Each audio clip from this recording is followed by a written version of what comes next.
Mabuda. Mandume. Halo. Rada.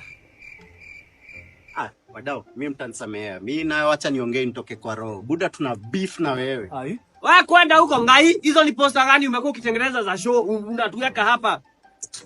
Hata kitu inanibona umse. Yaani mtu ana organizement conference. Sisi bro tunabaki. Wallahi, bado hata nilikuwa nimesahau. Baki mabeste zako. Sisi wanaume? Sisi wanaume umeenda kutafuta wanaume wengine sisi wanaume? Sasa tulikuwa huko tunasafisha tu rada. Si rada imechafuka huko nje. Buda acha nikwambie. Kuna design una move siku hizi. Endelea tu.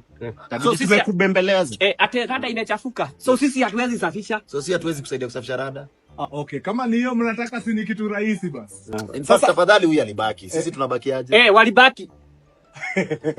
Okay, sawa. Okay, nimesikia malilio. Cheki. Kesho si tuko hapa. Yeah. Na tutaongea vitu mingi sana pale kwa ile stage. So among the things tutaongelea pale itakuwa ndio story ya kusafisha rada. Bila mbogi yetu ya men's conference.